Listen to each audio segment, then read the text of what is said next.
Guy Adam Terry. Without further ado, our weekly visit.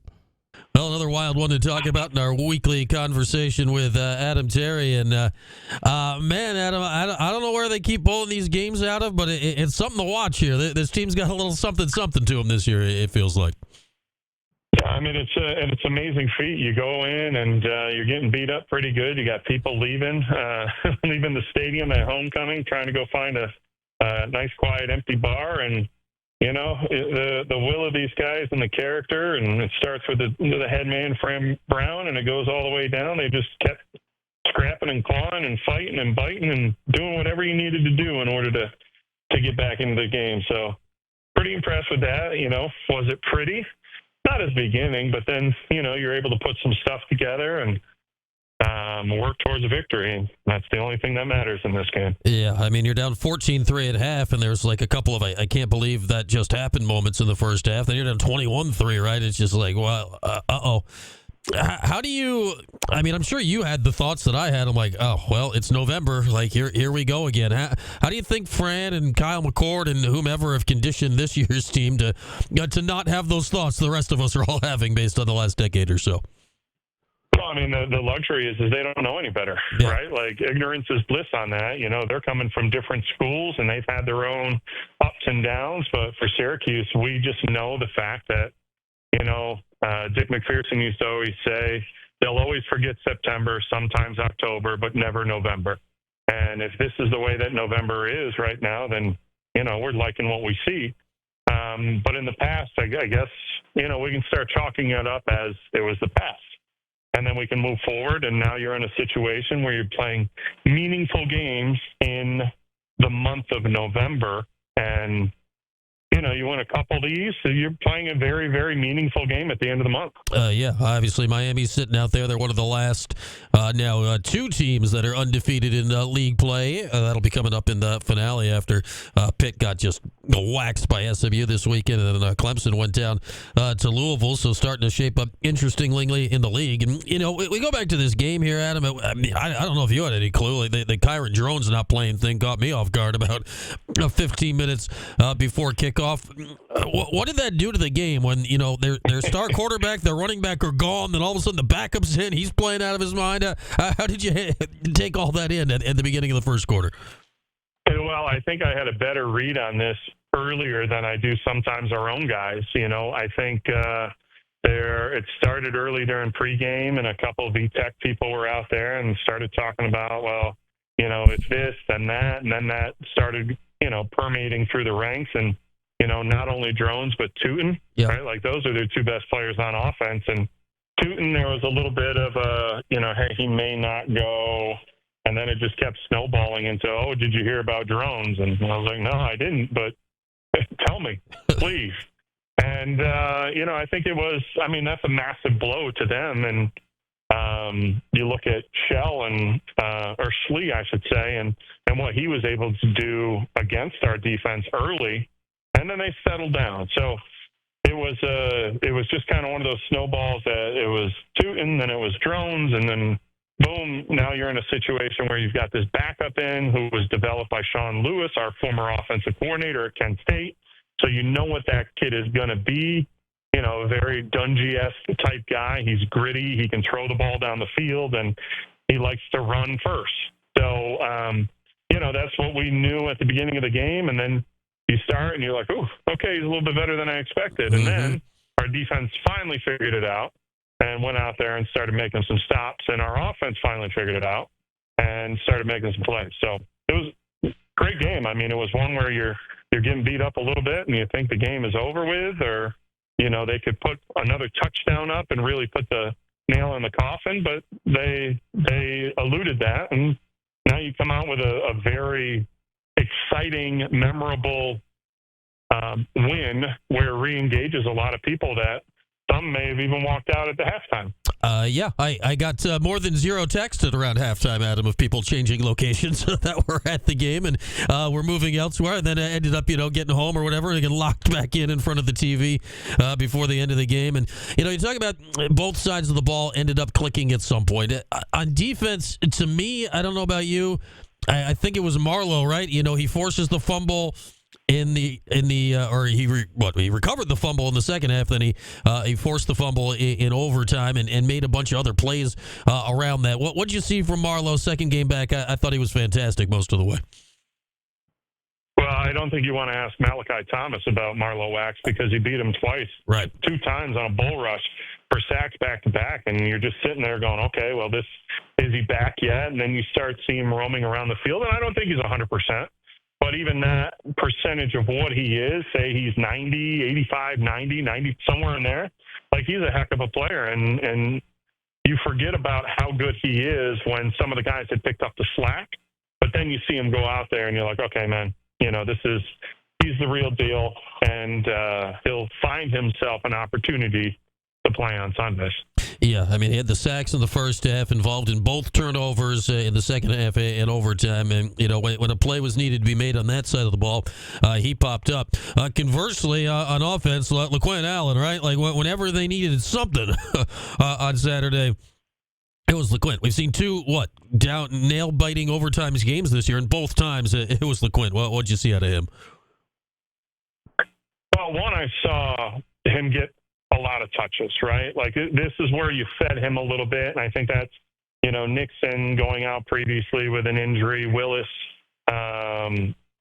being banged up from my understanding, and then you just start feeding the rock to number one, and 21 carries, over 120 yards rushing, over 150 total purpose yards. He sets the Syracuse record for receptions as a running back. Like, he's the real deal. And finally we get to see a game.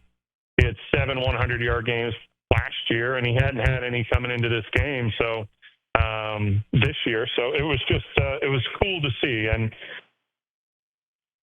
Brant Brown made a statement: "Hey, we just have to keep giving him the ball, and then also he's going to make his own paths. He's going to create his own blocking." Mm-hmm. Well, the O-line showed up on a couple instances. Some of those counters that he ran. They ran a big GT counter where Savion Washington comes through with a big block and brings him. But I think it was a good game very good game by LaQuint. He took some things with that big long 24-yard rush down the field. But then I also think when we look back at it, you're going to say, okay, LaQuint had a great game. The offensive line had a pretty good game, giving up 1 sack, and that's when APR number 52 stands up and he walks and blitzes down the middle. But, I mean, overall, you started to see a good continuity of being able to run the ball and pass the ball, and the game wasn't put in the hands of Kyle McCord entirely because you didn't have a run game.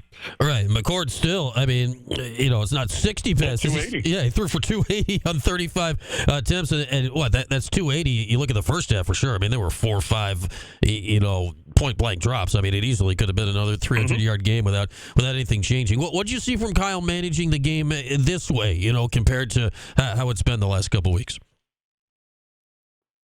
Well, he wasn't getting as much pressure. Right? So when you start to say, well, why wasn't getting more pressure? In my world, it's always been if you can establish the run, there's going to be an opportunity to throw the ball behind him. And when we saw Justice Ross Simmons, we talked about him in pregame. To me, he was a guy that was going to be a player in that game, and he's not 100%. Right. But you saw that big pass down the sideline where he just made a move, and it wasn't necessarily Kyle throwing these guys open as much in this game to me. But, he was putting the ball on their hands. But there were a couple opportunities where the wide receivers had, those the yards after catch, and specifically those 2 by Justice Ross Simmons. So, and those turned into touchdowns. So it was a good mix, right? Like he had the ability to hand the ball off. It took the burden off of him. We were able to ground and pound a little bit. But then when they had the opportunity to get the ball down the field, Kyle McCord put it right on target.